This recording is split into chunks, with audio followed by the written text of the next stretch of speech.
আচ্ছা, আজকে আমরা যে চ্যাপ্টারটা শুরু করব সেটা হচ্ছে পারমিয়াবিলিটি অফ সয়েল।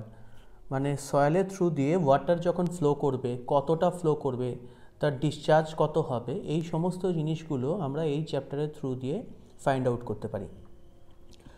তো প্রথমে আমি আবার একটা সয়েলের পোর্শন আঁকছি। ধরো একটা সয়েল আছে, যেটা আমি একটা ইউনিট ভলিউমের মধ্যে সয়েলটাকে দেখছি। তাহলে দেখতে পাবো সয়েল পার্টিকেলসগুলো এইভাবে আছে। এবার এই পার্টিকেলসগুলো মোটামুটি আমি ধরে নিচ্ছি they are in line and they are packed. এরকম অবস্থায় এর মাঝখানের যে গ্যাপসগুলো আছে এইগুলোকে আমরা বলছি ভয়েডস বা পোর্স। এখন এই ভয়েডস বা পোর্সগুলো নিজেদের মধ্যে ইন্টারকানেক্টেড থাকে। তার ফলে কি হয়, ওয়াটার সাধারণভাবে হায়ার পোটেনশিয়াল থেকে লোয়ার পোটেনশিয়ালের দিকে ফ্লো করতে থাকে। এই ভয়েডসগুলোকে, ইন্টারকানেক্টেড ভয়েডসগুলোকে ধরে নেওয়া হয় দে আর লাইক এ টিউব, একটা টিউবের মতো। এবং যদি সেটা একটা এরকম ইনক্লাইন্ড থাকে, তাহলে হায়ার পোটেনশিয়াল থেকে লোয়ার পোটেনশিয়ালে যেমন করে ওয়াটার ফ্লো করে, সেরমভাবেই ওয়াটারটা এখানে ফ্লো করবে। এরকম টিউবের মতো ধরে নেওয়া হয় for the simplicity purpose. But actually tube হলে এই টিউবের মাঝখানে তো কী আছে না, এই সয়েল পার্টিকেলসগুলো এরমভাবে আছে, যেগুলো কিনা এই ফ্লোকে, এর যে ফ্লো আছে সেই ফ্লোকে কী করছে, অবস্ট্রাক্ট করছে বা বাধা দিচ্ছে। তার ফলে জল সহজে যেতে পারছে না।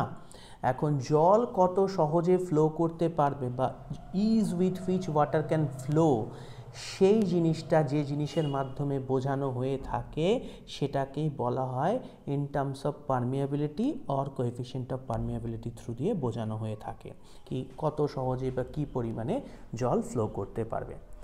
এখন সয়েলের মধ্যে জল কীরকম ফ্লো করবে বা করতে পারে তার সাপেক্ষে আমরা কিভাবে ডিসচার্জ মাপতে পারি সে সম্বন্ধে একজন ফেমাস সায়েন্টিস্ট ডার্সি, উনি ফ্রেঞ্চ সায়েন্টিস্ট ছিলেন। ডার্সি একটি ল দিয়ে গেছে যেটাকে আমরা বলি ডার্সিস ল। ডার্সি কী করলেন, উনি একটা এক্সপেরিমেন্ট করলেন। না, what is the kind of experiment, এটা হচ্ছে গিয়ে সেই ধরনের এক্সপেরিমেন্ট। এই একটা সেট আপ করলেন উনি। উনার এই সেট আপটায় কী হলো, উনি এই সেট আপটায় একটা ওয়াটার রিজার্ভার, এরকম একটা ওয়াটার রিজার্ভার রাখলেন। এখানে উনি ইনফ্লো দিতে থাকলেন, মানে জল ঢালতে থাকলেন, এবং এখান থেকে জল কন্টিনিউয়াসলি বেরিয়ে যেতে থাকলো। তাহলে যখন এই লেভেলটা থাকলো, চিন্তা করে দেখো এই লেভেলটা কিন্তু তাহলে কনস্ট্যান্ট লেভেল থেকে যাচ্ছে। এই অবস্থায় এটাকে কানেক্ট করা হয়েছে একটা এরকম সিলিন্ড্রিক্যাল কন্টেনার, মানে কন্টেনারটা দেখতে এরকম টাইপের হবে। এটা সাইড থেকে আমরা দেখছি বলে এরকম দেখতে লাগছে। এরকম একটা সিলিন্ড্রিক্যাল কন্টেনারের মধ্যে উনি সয়েল রাখলেন এবং তার থ্রু দিয়ে ওয়াটারটাকে পাস করালেন। এর লেন্থ রাখলেন উনি এল, এবং এর যে এরিয়াটা আছে, এই যে এরিয়াটা, দিস ইজ এ। এবং এই জলটা এখান দিয়ে প্রথমে তো পার্কুলেট করলো, করে করে করে করে সিপ করে করে এই পাশ দিয়ে বেরিয়ে যখন এই লেভেলে উঠলো, উনি এই লেভেলটাকেও বেঁধে দিলেন, এবং এখান থেকে জলটা গিয়ে কি হবে, এই জারে পড়া শুরু করলেন। এভাবে যখন চলতে শুরু করলো, উনি এমনভাবে রাখলেন যাতে এই লেভেলটা, এই যে লেভেলটা আছে, এই লেভেলটা যেন কনস্ট্যান্ট থাকে, এই লেভেলটা কোনো চেঞ্জ না হয়, মানে ইনফ্লো অ্যান্ড আউটফ্লো যেন সবসময় হতে থাকে এবং বাকি জলটা এখান দিয়ে পাস করতে থাকে, বাট এই লেভেলটার কোনো চেঞ্জ না হয়, এবং স্বাভাবিকভাবে এই লেভেলটা একই থাকলো।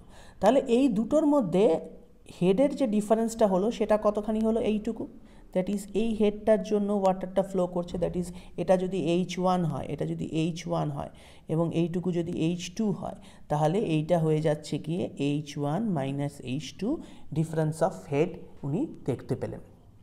এবার উনি কি করলেন, উনি দেখলেন, এবং উনি দেখলেন যে এই যে লেন্থটা আছে এটাকে যদি ইনক্রিজ করানো যায় বা ডিক্রিজ করানো যায়, তাহলে কি প্রবলেম হচ্ছে বা কী জিনিস চেঞ্জ হচ্ছে।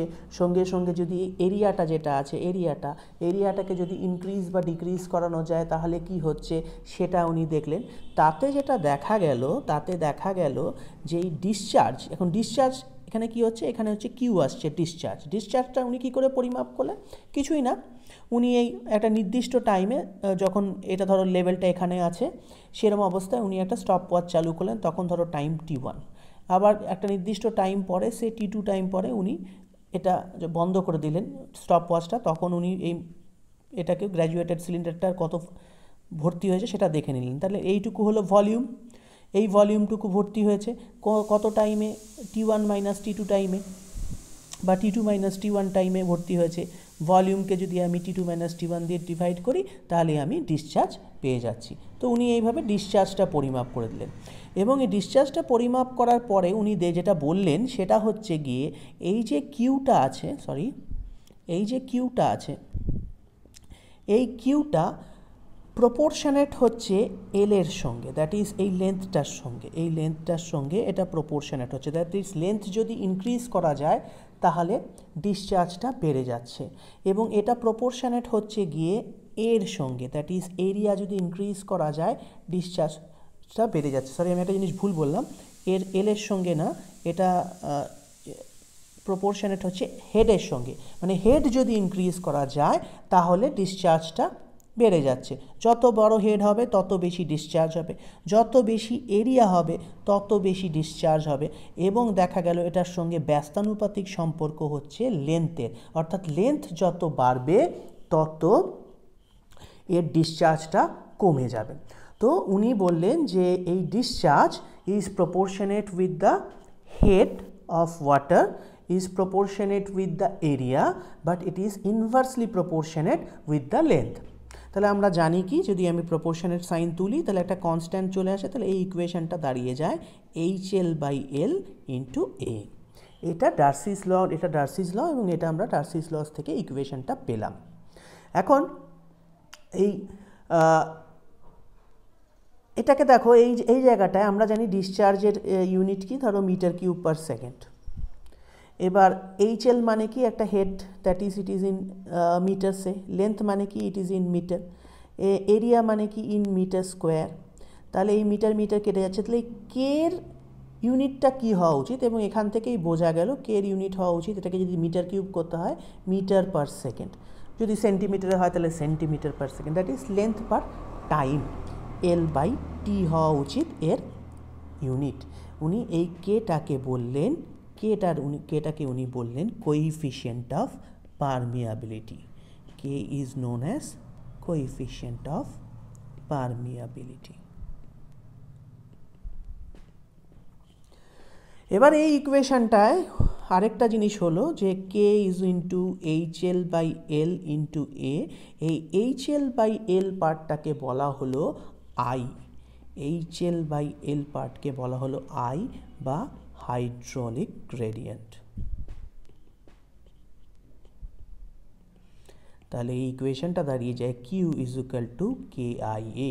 দ্যাট মিন্স কোনো একটা মাটির যদি আমার কে জানা থাকে, হাইড্রোলিক গ্রেডিয়েন্ট মানে কি, মানে কত হেডে ফ্লো করছে এবং কত লেন্থ জুড়ে ফ্লো করছে, এই দুটো রেশিও যদি আমি বের করে ফেলতে পারি, কত এরিয়া দিয়ে আমি ফ্লো করছি যদি বের করতে পারি, তাহলে ওখানে কত ডিসচার্জ হবে ওই মাটির মধ্যে দিয়ে, পার সেকেন্ডে কত ভলিউম অফ ওয়াটার, ডিসচার্জ মানে কি পার ইউনিট টাইমে কত ভলিউম অফ ওয়াটার ফ্লো করছে, সেটা আমরা বের করে ফেলতে পারবো। এখান থেকে আরও একটা জিনিস ফার্দার আমরা বের করতে পারি, this is Q/A is equal to K into I. Q/A we know is V, so V is equal to K into I. This V is known as superficial velocity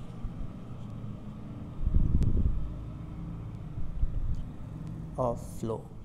It is not the actual seepage velocity, it is known as superficial velocity. তাহলে এখানে আমরা বুঝতে পারলাম যে এই কে ভ্যালুটা যদি আমরা কোনো মাটির জানা থাকে, ধরো আমাদের মাটি বাড়ির নিচে বা যে কোনো জায়গায় মাটি আছে, ভূগর্ভস্থ অঞ্চলে আমরা যদি 4 মিটার 5 মিটার নিচে চলে যাই, সেই মাটির মধ্যে দিয়ে কত জল ফ্লো করছে সেটা জানা সম্ভব। যদি ওখানে হেড কত কাজ করছে জানা যায়, যদি কত লেন্থে জুড়ে আমি বের করতে চাই সেটা তো আমি জানবই, এরিয়া আমি জানবই, এবং কে এর ভ্যালুটা যদি আমি বের করে ফেলতে পারি তাহলেও আমরা কিন্তু কত ডিসচার্জ হবে সেটা জেনে যাব। এখন এই কের ভ্যালুটা বের করতে গেলে আমাদের একটা টেস্ট করতে হয়, সেই টেস্টটাকে বলা হয় থাকে কী করে আমরা এই কোএফিশিয়েন্ট অফ পারমিয়াবিলিটি বের করব, যেটা দিয়ে আমরা বুঝতে পারবো যে কতটা ডিসচার্জ হবে মাটির সঙ্গে। তো এর জন্য আমাদের যে টেস্টটা করতে হয় সেটাকে দু ধরনের টেস্ট করা যায়, একটা কনস্ট্যান্ট হেড পারমিয়াবিলিটি টেস্ট, একটা হচ্ছে গিয়ে variable head permeability test. Constant head permeability টেস্টে কী করা হয়, এই সিম্পল এই জিনিসটাই করা হয়ে থাকে। এখানে যেটা করা হয় সেটা এই ট্যাঙ্কটা, ধরো এই ট্যাঙ্কটা আছে, এখানে ইনফ্লো রাখা হলো ওভারফ্লো রাখা হয়েছে এবং এই হেডটাকে মেনটেন করা হচ্ছে। এবার এই এখানে জাস্ট এই স্যাম্পলটাকে ভার্টিক্যালি রাখা হয়েছে। এই স্যাম্পলটাকে প্রথম অবস্থায় এটাকে সিক্ত করে নিতে হয় যাতে কিনা এর মধ্যে যদি কোনো এয়ার ভয়েডস থাকে সেই এয়ার ভয়েডসগুলো বেরিয়ে যায়। তাহলে এবার যেটা হবে, এখান দিয়ে এইভাবে জল সিপ করতে করতে করতে করতে এখান দিয়ে পড়বে।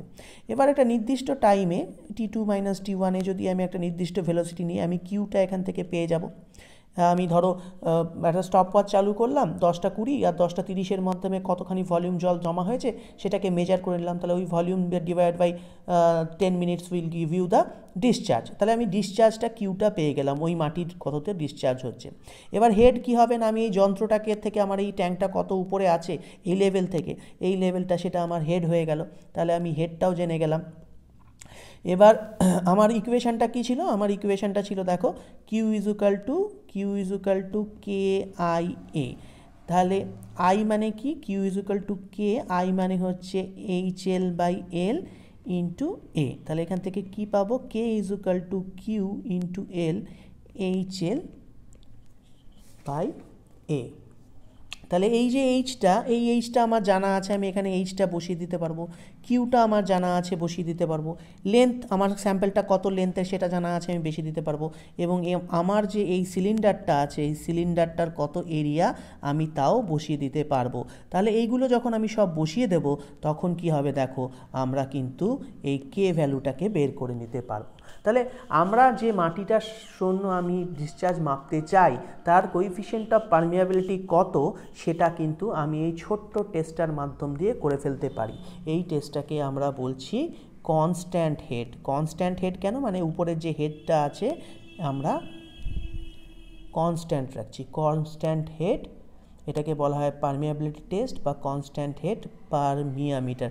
এই যন্ত্রটাকে বলা হয় পারমিয়ামিটার, কনস্ট্যান্ট হেড পারমিয়ামিটার। এই কনস্ট্যান্ট হেড পারমিয়ামিটারে কি হলো, আমরা লেভেলটাকে সেম রাখলাম।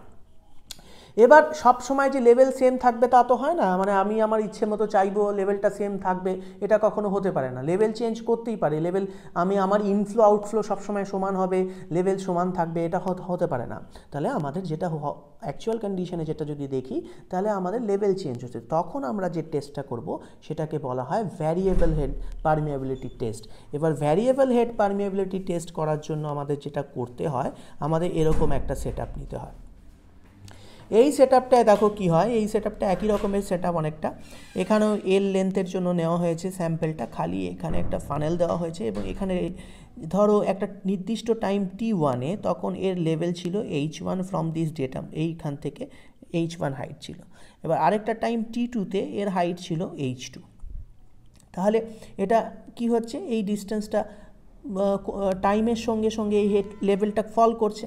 তাহলে এটা যদি আমি ধরে নিই যে এই ছোট্ট একটা টাইম ডিফারেন্স, তো ডিটিতে এই লেভেলটা যদি ডিএইচ ফল করে থাকে তাহলে রেট অফ ফল বা ফল অফ হেড আমি বলতে পারি, fall of head equals to বলতে পারি ডিএইচ বাই ডিটি।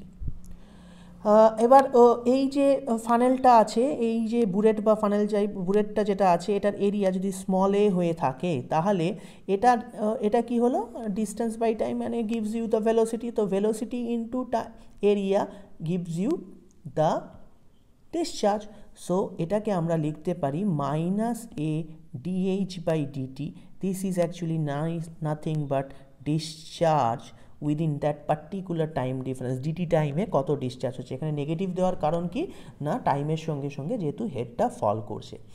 তাহলে আমরা এখানেই ডার্সির ইকুয়েশনের মতো হিসেবে লিখতে পারি A into DH by DT. DH by DT লিখলাম কেন, এটা হচ্ছে এরিয়া, এটা হচ্ছে গিয়ে রেট অফ ফল, মানে এটা হচ্ছে ভেলোসিটি ইন্টু এরিয়া। আমরা জানি Q is equal to V into A বা ভি ইন্টু এ।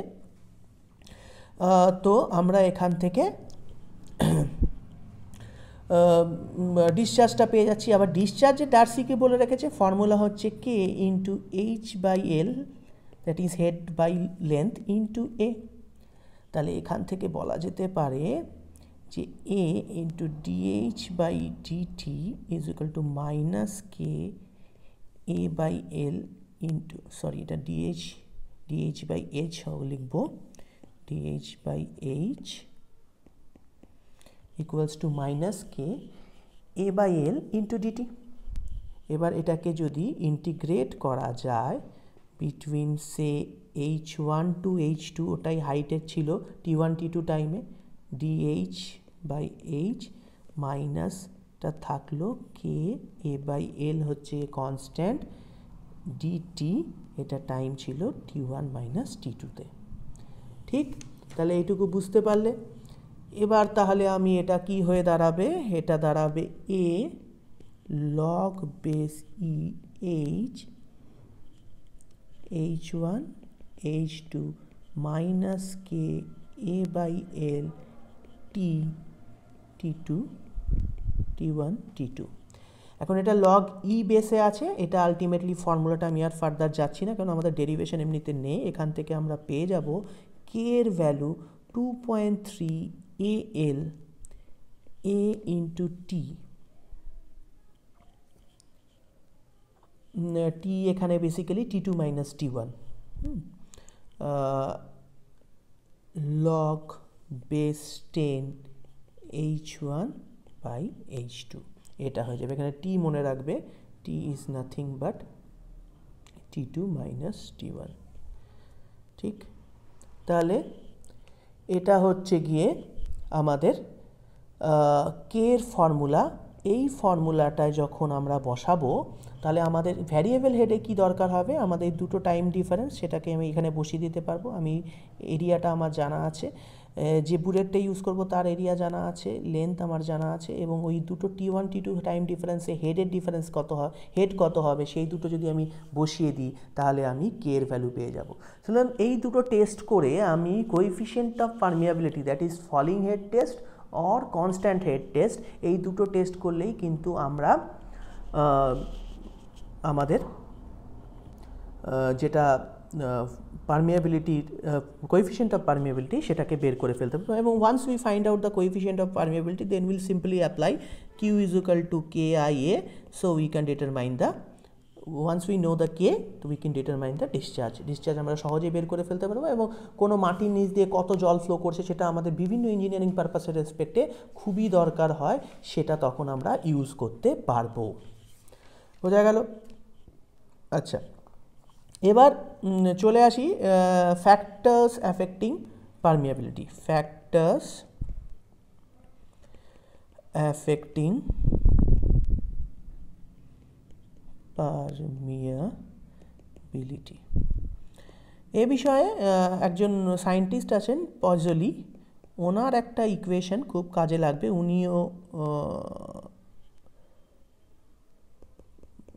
উনিও একটা এই কোএফিশিয়েন্ট অফ পারমিয়াবিলিটি বের করার রেসপেক্ট একটা ফর্মুলা দিয়েছেন, যেটা হচ্ছে K is equal to C into D square gamma W by এটা E cube by 1 plus E. এখন এই ফর্মুলাটার উপর বেস করে আমরা বলতে পারি, প্রথম কথা হচ্ছে গিয়ে এটা এখানে ডি হচ্ছে গিয়ে গ্রেন ডায়ামিটার, গ্রেন মানে সয়েলের যে গ্রেন আছে দ্যাট মিনস গ্রেন সাইজ, এই ডিটা গ্রি হচ্ছে গ্রেন সাইজ। তাহলে গ্রেন সাইজ যত ইনক্রিজ করবে বুঝতেই পারছো এটা বাড়বে এবং স্কোয়ারের সাপেক্ষে বাড়বে, গ্রেন সাইজের স্কোয়ারের রেসপেক্টে কে এর ভ্যালু ইনক্রিজ করতে থাকবে। সুতরাং পারমিয়াবিলিটি গ্রেন সাইজের উপর, সয়েলের যে গ্রেনগুলো আছে, সয়েলের গ্রেনগুলো মানে বুঝতে পারছো যে সয়েল যদি এরকম আমি দেখি একটা এই পোর্শন নিই তাহলে এর মধ্যে যে এই যে সয়েলের গ্রেনগুলো থাকছে, এই গ্রেনগুলোর সাইজের রেসপেক্টে এটা চেঞ্জ করবে। 2 নম্বর প্রপার্টি হচ্ছে, এখানে আছে আমি প্রথমে বলে দিই, এই সি হচ্ছে শেপ ফ্যাক্টর, ডি হচ্ছে dia of the soil grain, gamma W you know unit weight of water, and this is viscosity of water, viscosity of water or viscosity of the fluid flowing, এটা water না হয় যা কিছু মাটির মধ্যে দিয়ে flow করছে তার যা ভিসকোসিটি হবে, that is the given here, and E is the void ratio দেওয়া হয়েছে। সুতরাং K বের করার জন্য এই জিনিসগুলোর উপর ডিপেন্ডেন্ট হয়ে যাবে। তো নাম্বার 1 D কে আমরা এখানে বুঝতে পারলাম। Number 2 is the property of pore fluid, property of pore fluid, property of poor fluid কি, এই যে দেখো ভিসকোসিটি, তো ভিসকোসিটি যত ইনক্রিজ করবে কে এর ভ্যালু তত কম হবে, এবং ভিসকোসিটি যত ডিক্রিজ করবে কে এর ভ্যালু তত বেশি হবে, কেন ওটা ডিনোমিনেটরে আছে। সুতরাং এটা যখনই ইনক্রিজ করবে কে এর ভ্যালু কম হতে থাকবে, এটা যখনই ডিক্রিজ করবে কে এর ভ্যালু বেশি হতে থাকবে। এখন ভিসকোসিটি বেশি হয় কীরকম, ভিসকোসিটি অ্যাকচুয়ালি টেম্পারেচার কম হলে ভিসকোসিটি সাধারণভাবে বেশি হয়ে যায়, টেম্পারেচার বেশি হলে ভিসকোসিটি কমে যায়। তো বুঝতেই পারছো টেম্পারেচারের সঙ্গেও ডিপেন্ড করবে পারমিয়াবিলিটি, বা যে ফ্লুইডটা ফ্লো করছে সেটা যদি জল না হয় অন্য কিছু হয় সেটা একরকমভাবে ফ্লো করবে, তার ভিসকোসিটি যদি জলের থেকে বেশি হয়। আবার যদি জল হয় অন্য লিকুইডের সাপেক্ষে তার ভিসকোসিটি কম, সুতরাং জল বেশি ফ্লো করবে। তো ইটস লাইক দ্যাট। তো এটা হচ্ছে গিয়ে 2 নম্বর পয়েন্ট। 3 নম্বর পয়েন্ট হচ্ছে গিয়ে structural arrangement. Structural arrangement of soil particles. Structural arrangement কি? স্ট্রাকচারাল অ্যারেঞ্জমেন্ট বলতে বোঝাচ্ছে, ধরো আমি যখন সয়েলগুলোকে দেখছি, ধরো সয়েলগুলোর মধ্যে বেশ কিছু সিলিকা টাইপের আছে বা ক্লে মিনারেলস যেগুলো আছে সেগুলো এরকমভাবে থাকে, এরকমভাবে থাকে, হ্যাঁ, এরকমভাবে থাকছে ক্লে মিনারেলসগুলো। এবার এক্ষেত্রে কী হবে, এই জলটা যখন এইভাবে ফ্লো করতে চাইবে তখন ওর ফ্লো করা কিন্তু একটু কষ্টসাধ্য ব্যাপার হয়ে দাঁড়াবে।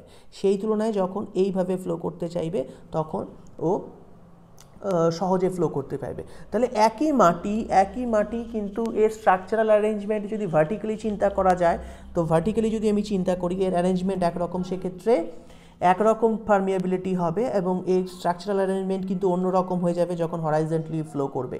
তো এই মাটিটা কিন্তু সবসময় ভয়েড রেশিও 1 দেখাবে, তার এখানে ডায়াও 1 দেখাবে, গামা ডাব্লু সব কিছু 1 দেখাবে, কিন্তু এক্ষেত্রে যেটা ইম্পর্টেন্ট, শেপটা ইম্পর্টেন্ট, শেপ ফ্যাক্টর আমরা যেটা বলছি কী ধরনের অ্যারেঞ্জমেন্টে আছে সেটাও আমরা কিন্তু এখানে ইম্পর্টেন্ট।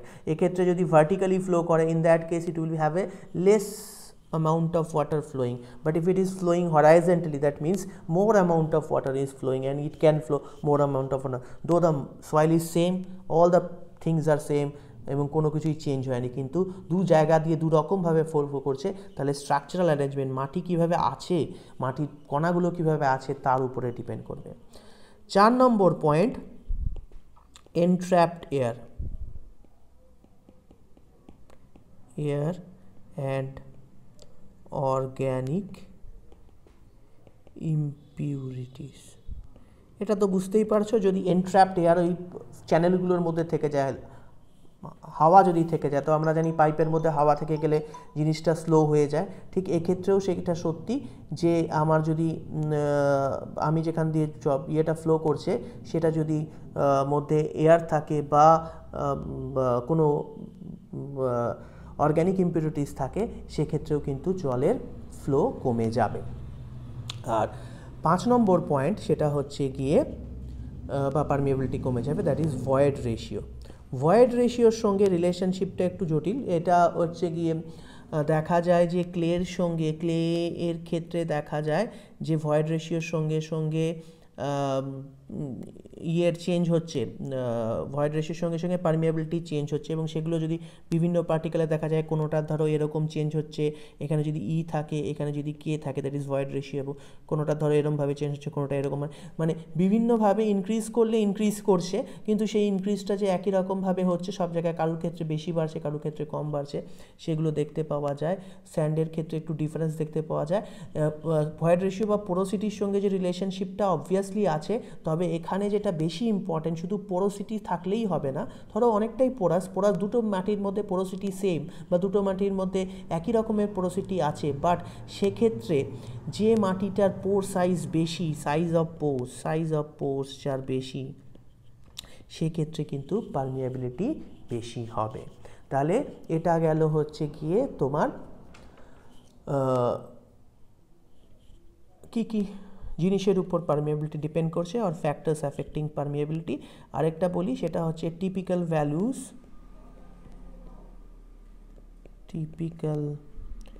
Values of permeability. এটা বিভিন্ন প্রপার্টির, যেমন ধরো গ্র্যাভেলের মধ্যে কী হবে, পারমিয়াবিলিটি বেশি হবে, so it is taken as 10⁻1 to 1 centimeter per second. In case of coarse sand, it is 10 to the power 0, that is 1 to 10 to the power minus 1 centimeter per second. For medium sand, fine sand, if it is good for fine sand, it is for fine sand it is 10 to the power minus 2 to 10 to the power minus 3. Medium sand 10 to the power 1 to 10 to the power minus 2. দেন যদি আমরা একদম ক্লেতে চলে যাই তাহলে তুমি এটা দেখতে পারবে 1.5 into 10 to power minus 9 centimetre per second. So এই গ্র্যাভেলে দেখো পারমিয়াবিলিটি অনেক বেশি, তারপরে কোর্স স্যান্ডে একটু কম, তারপরে ফাইন স্যান্ডে একটু কম। ক্লের মধ্যে দিয়ে আমরা জানি ওয়াটার ডাজন্ট ফ্লো ইজিলি, তো ক্লের মধ্যে পারমিয়াবিলিটি তো খুবই কম থাকে, সেখানে কিন্তু মানে পার সেকেন্ডে কত সেন্টিমিটার যাচ্ছে দেখো তো, কত কম সেন্টিমিটার ফ্লো করছে পার সেকেন্ডে, যেখানে এখানে প্রায় 10 to 1 সেন্টিমিটার ফ্লো করে যাচ্ছে গ্র্যাভেলে। সুতরাং এগুলো কমতে থাকে এবং তার ফলে জলের কোথায় প্রবাহ বেশি হবে কোথায় প্রবাহ কম হবে সেটা স্বাভাবিকভাবে আমরা বুঝতে পারি, এবং তার সাপেক্ষে কত জলের কোয়ান্টিটি ফ্লো করবে সেগুলো আমরা ডার্সিস ইকুয়েশন লাগিয়ে বা ডার্সিস ইকুয়েশন প্রয়োগ করে আমরা সহজেই বের করে নিতে পারি। তাহলে আজকে এই পর্যন্তই থাকছে, পরের ক্লাসে নেক্সট পার্টটা হবে।